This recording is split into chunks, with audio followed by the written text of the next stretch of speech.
Hello, welcome to this very special edition of the Pace Report. I'm Brian Pace, reporting live here at BB King's here in New York City. As part of this year's 2013 APAP conference, tonight blessing the band stage here at BB King's is 10-time Dove and Grammy Award winning a cappella gospel group Take Six. This year marks a very important year for Take Six, and then they're celebrating 25 years in the industry. Tonight we're going to sit down and we're going to talk about 25 years of performing God's Word through their music, as well as talk about how they've been able to successfully fuse gospel and jazz music to millions of fans all over the world. We also sat down and talked about the concept of their brand new album, One, in which Take Six goes back to their original roots in singing great spirituals and hymns. So sit back, relax, and enjoy the sounds of Take Six live here at BB King's, here in New York City as part of this year's 2013 APAP conference here in New York City.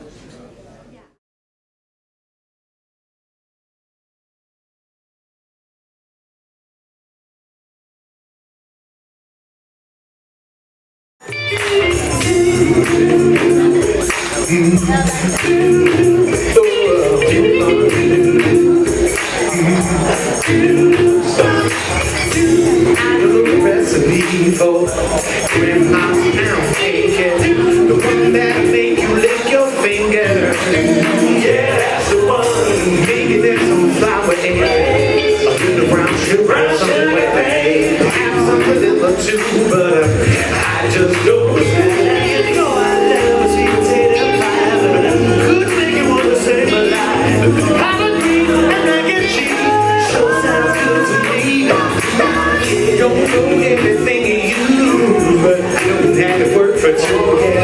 They get tired of pain and strain. I know the recipe for life. It only takes one.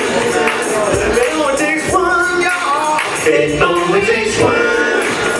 That's it. Yeah. It only takes one. Come on, put your ones up in there. Yeah, it only takes one. Yeah. Stop. Let's read it. Two players on the football field. That's 11 from me, the team. 11 from me, the team. Stay straight on the rhythm, yeah. Down with the trumpet string. The 10:30s and the referees, you better know when you playing who's up. And everybody knows that the Raisin brand is just too good. Indian keys on the baby, 5 fingers on the baby's hand. King out all the greatest fans. One.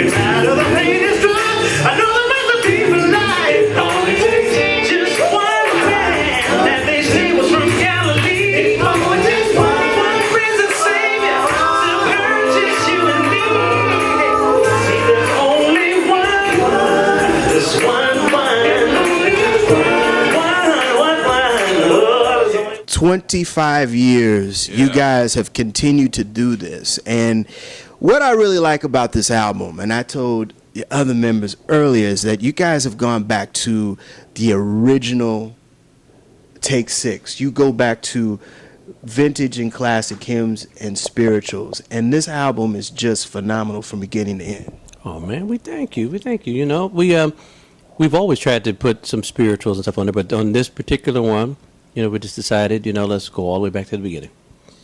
You know, out with the old, in with the new, one of your members who has been with you for a long time, he decided to go ahead and part ways. He's a professor now. And now you brought in a new member. And how is the adjustment right now with the new record and recording this new project? Oh, well, our new member, Christian Dentley, that you're speaking of, he is, while no one can fill Dr. Dent's shoes, Cedric Dent, Christian has stepped in and he brings a whole new flavor to what we do. He's an incredible musician. He's an incredible producer and writer. So all those things we were able to benefit from in the making of the CD.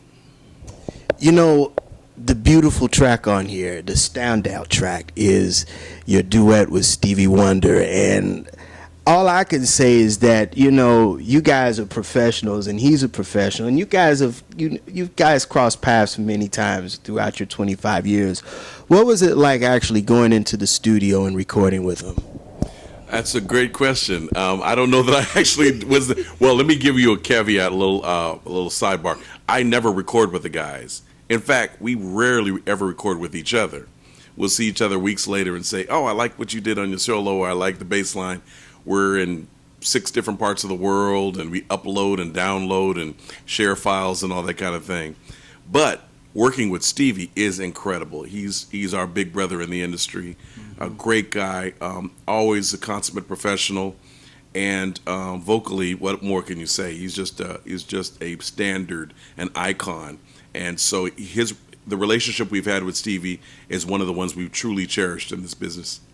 Yeah, as well as, you know, when you work with people like Stevie Wonder, like Quincy Jones, it's as much of a social setting as a creative setting, because part of what comes out in the creative process is the interaction between us as brothers, as fellow musicians, and that shows, and that's because we spend half the time just hanging out and telling jokes. You know, I have to ask you this. You know, when you were in college and you were putting this together, did you ever in a million years think that it was going to get to where we are right now? When I started the group, it was basically a hobby. You know, something to do at Oakwood College back then. And we were just one of the other groups. So, no, I had no clue that it was going to become, you know, my life's work and that we would all be doing this 25 years later. But, you know, the Lord had a different plan. You know, that is very much what makes this group stand out. I mean, you guys have gone to remote parts of the world singing God's word and singing and preaching and ministering. And how easy and how hard is that? Because, one, you guys are a gospel group, but you sing it in a jazz style. Well, I think, you know, I can speak for myself, which kind of applies to at least a portion of the group in our ministry. When you're actually doing it, you don't really feel as much of that weight as when you take another perspective and you can step back and look at the totality of what we've done, what we've been able to accomplish, what God has been able to accomplish through us. When you're doing it, you're just doing your job. You get on stage, you do what you do, and luckily we were blessed with families and moms and dads that put the Word of God, exposed us to the Word of God, so that when we are allowed to speak, when we get the chance to stand before kings, presidents, and dignitaries around the world, His love shines through us. And so it's not something that we're sitting around saying, "Oh my, you know, we're about to do something big. Let's, you know, maybe we should be nervous." We don't feel that way. We just do what we do. Everybody just clap your hands. Come on and just clap your hands. Everybody in the building, clap your hands. Come on and just clap your hands. Let me hear you say,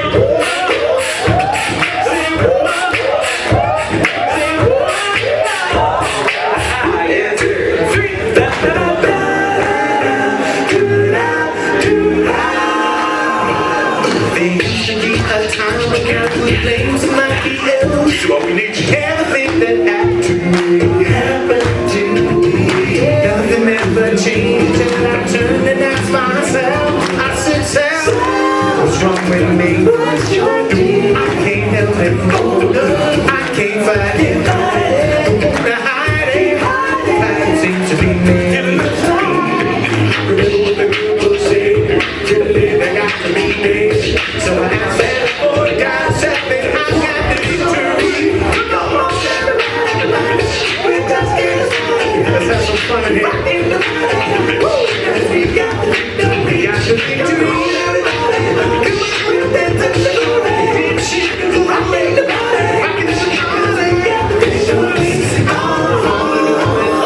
Always keep somebody else. Like the perfect one was me, myself and I. When it fell apart, I was standing all by myself, and I feel his eyes. That's true, 'cause I can't help it. Oh, no.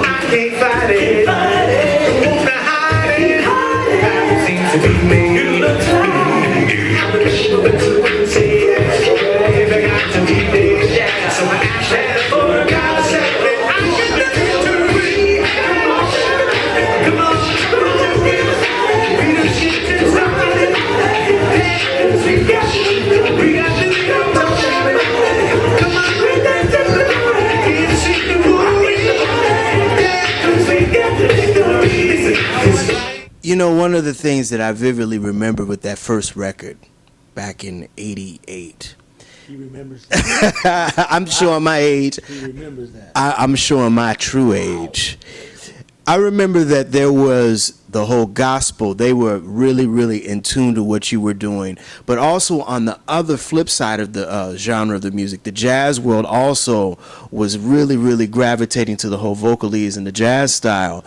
It was kind of controversial, but it was also very, very influential also because you guys inspired another generation of vocalists. Looking back at it now, do you guys really, really think that you brought a whole nother vernacular to the music? You know what? I don't like to say it myself, but the industry certainly said it. They recognized it. That's why the Grammys came. You know, over our career, we got 10. You know, and that they were just saying, you know what, you guys are doing something so totally different and so outstanding that we have to take note.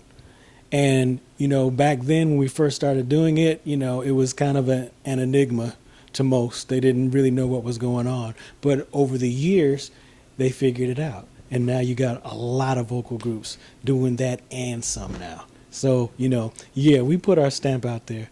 We did, you know. And, you know, honestly, there were vocal groups before us that we listened to.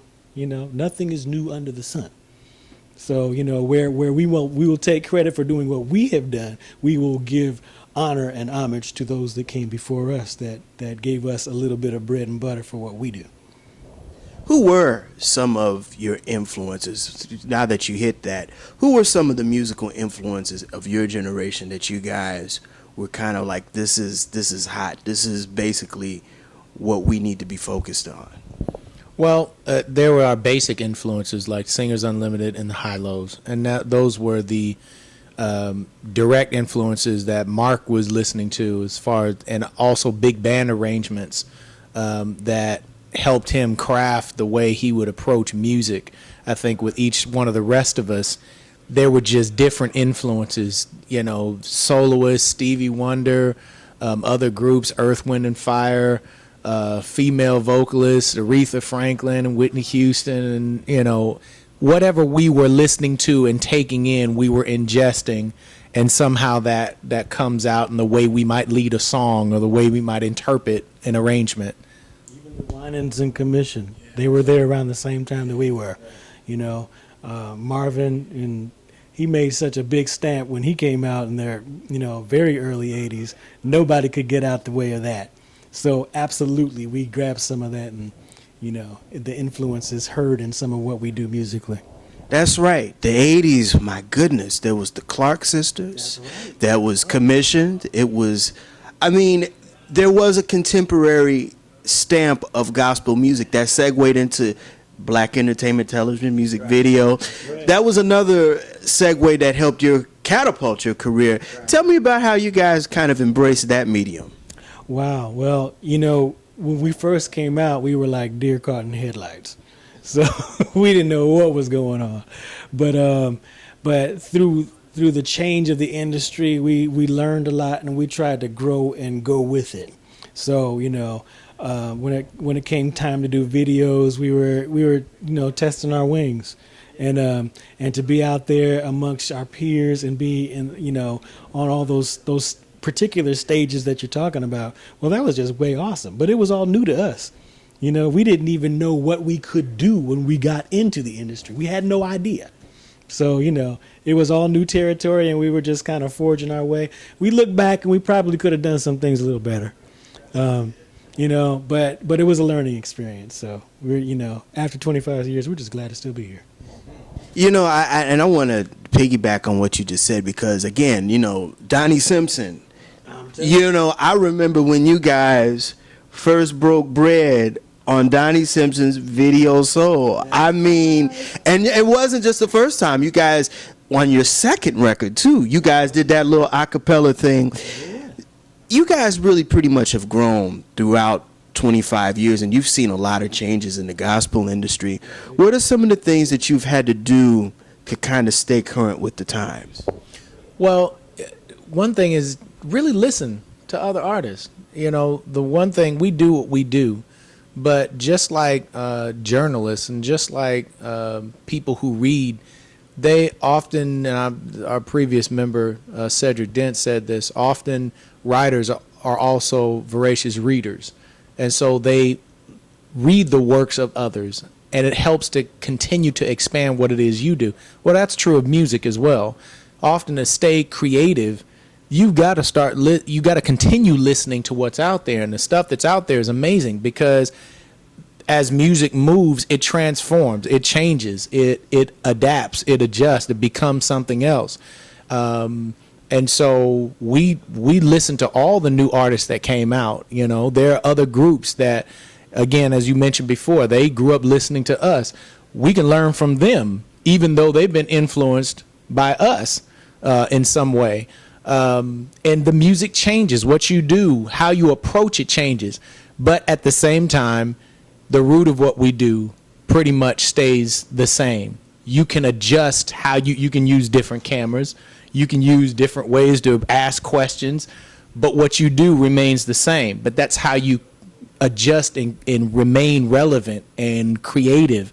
You know, you can get to a rut where you only listen to yourself and you start shutting down because you've already done you. You need to take in other things, ingest more to have something different come out. When the night has come and the land is gone and the moon is lay like we see, no, I won't be afraid, no, I won't be afraid, just as long as you stand by me.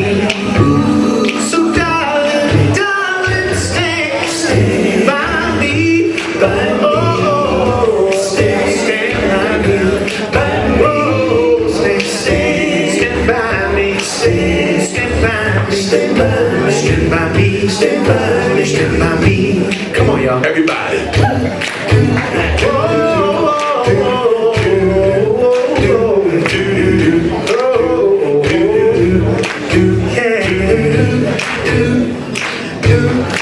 If the sky that we look upon should tumble and fall, and the mountains should crumble to the sea, I won't cry,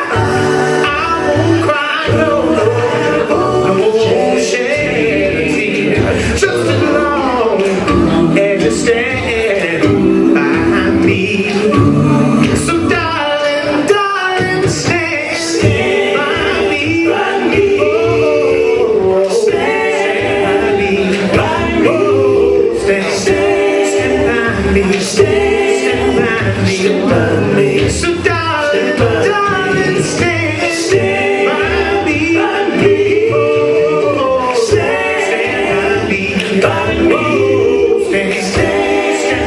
me, stand by me, stand by me, stand by me, stand by me. Stand by me, stand by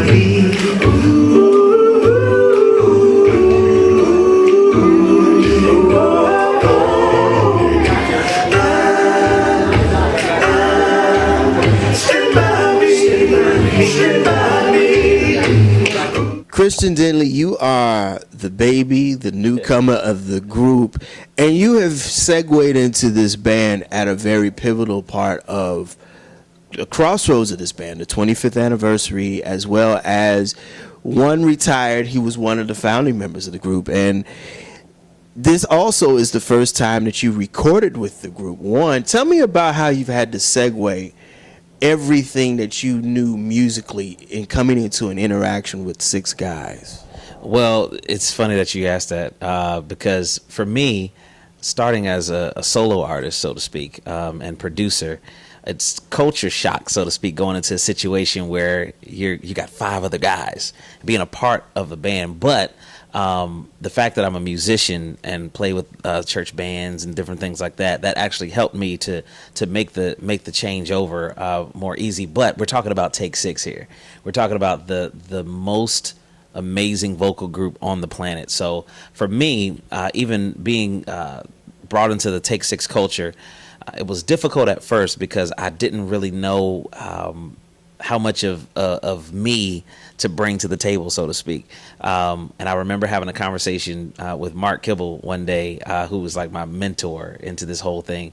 And he said to me, he's like, listen, man, I told him, I said, man, Ced's shoes are some huge shoes to fill. And he was like, dude, that's the thing. Bring your own pair. And once he told me that, it was like, okay, I got it. And just settling into what my role is in the group, man, and just being that the young buck, that the young ox that's able to give a shot in the arm to the fellas. You know, coming into this, and you said you brought your own new pair of shoes. On this CD, you singing with the legendary Stevie Wonder. Now, how did that feel? It was incredible. It was absolutely incredible. It's one thing to meet Stevie. It's a totally different thing to work with him. To see him in action. I mean, the legend. I mean, anybody who's anybody in the music industry knows and respects and honors him as one of the greatest vocalists to ever hit the planet. And so it was an honor. And for me, it was like, you know, a mark on the checklist. Just check that off, because it's like, man, this is a moment that I've always been waiting for. Even singing with Take Six, we grow up and have grown up listening to these guys, and never once it's like, man, I'm going to be a part of that. You know what I'm saying? So it's a dream come true, and to have met Stevie and some other fantastic artists that we've worked with, it's a dream come true. I still am a fan. What is it about Take Six for 25 years that you guys sing all over the world? I mean, what is it about this band and this group that keeps music fans coming back to every single show, time, years after years after year? Well, first thing, people can tell the real from the fake in this age, and it's like one of the most important things is for us as a group to actually love each other. You know what I'm saying? We are actual brothers, you know, and so that camaraderie, you see it on the stage. You see us tripping out, you know, cracking jokes and stuff like that. Just being a real natural group, you know. And I think that that's one of the big things that keep people coming back. The fact that it's not mechanics, it's not, you know, something that has to be worked up. I mean, it's an actual genuine, real appreciation for each other, a love for the group that we're in, and the quality of music, man. When you talk about Mark Kibble's arrangements, you know, I mean, it's ridiculous. It is always, it never gets old. It never gets old. We have one of our fans that Claude McKnight was talking to a couple of days ago, and found out that she's been to over 200 of our shows, you know, and that's huge. The fact that we're still around for 25 years, that's another huge thing. God has really given us grace, man, to really have longevity in this industry, and to be a group that others can look at and say, hey, man, that's how I want it done.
Someone tosses in the street like a buck who's in the sweeping.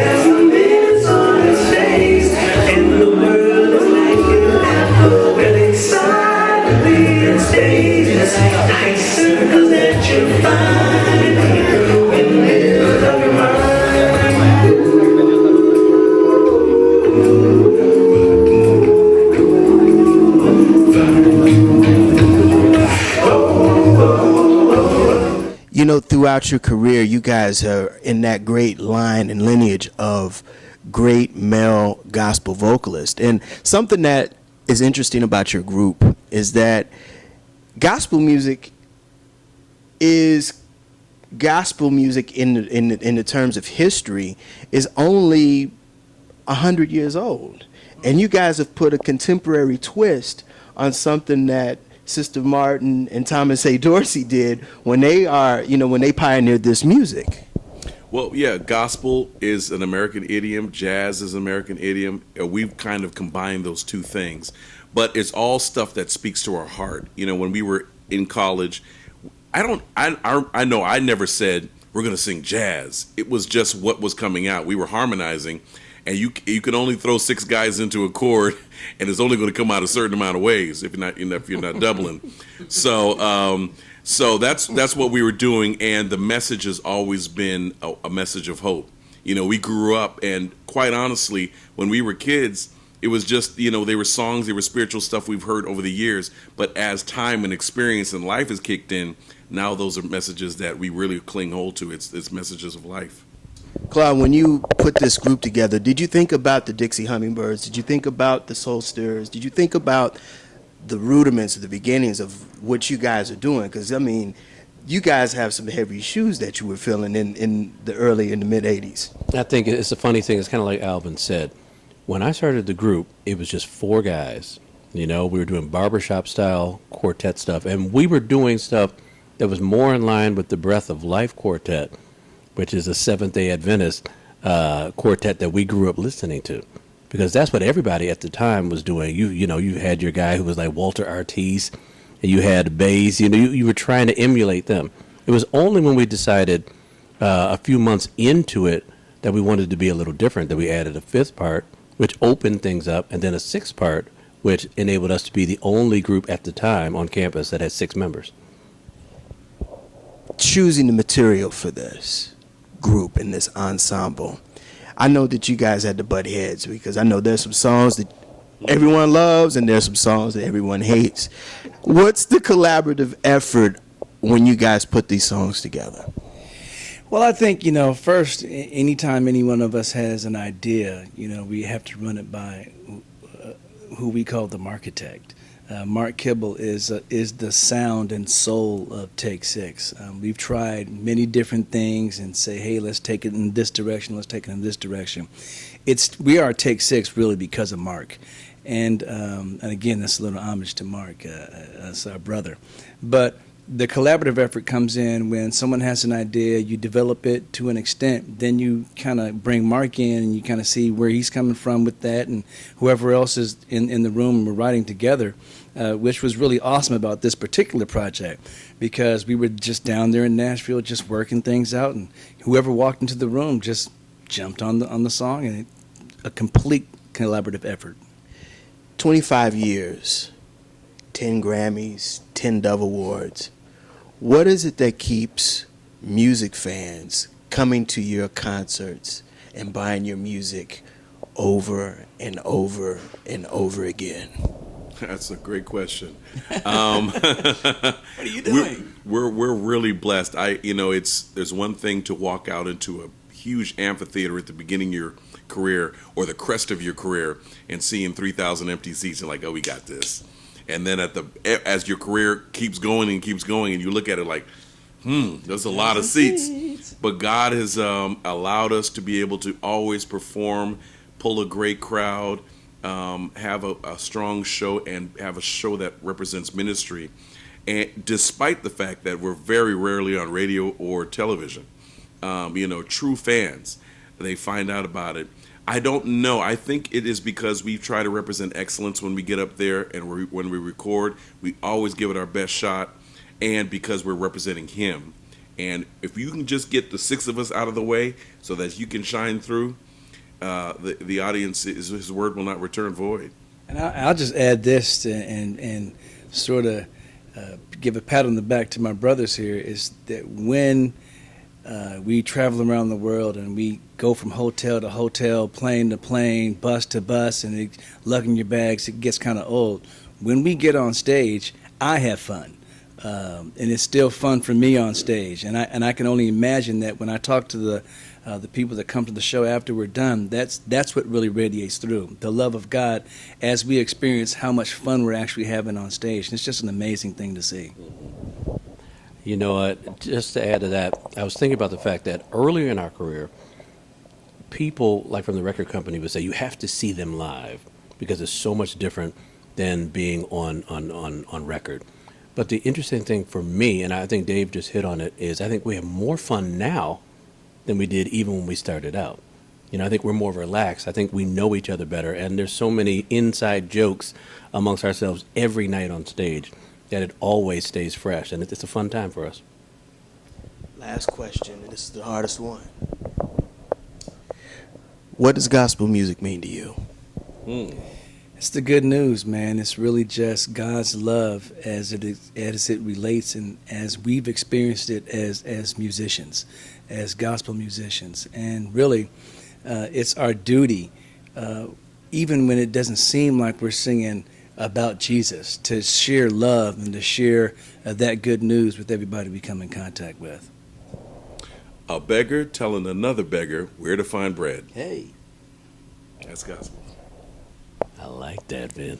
It's, you know, for me, it's just simply hope, you know, hope and love, and God is love. So I just want to share that. That'll do it again for another edition of the Pace Report. I'm Brian Pace reporting live here at BB King's here in New York City as part of this year's 2013 APAP Winter Music Festival. I'd like to personally thank the legendary Take Six for their time, as well as the staff and management here at BB King's, as well as the festival organizers for this year's 2013 APAP Music Winter Conference. As always, please visit my website, www.thepacereport.com, for my weekly column as well as my past segments. Until next time, remember, if it's in the groove, it'll make you move. Till next time, peace.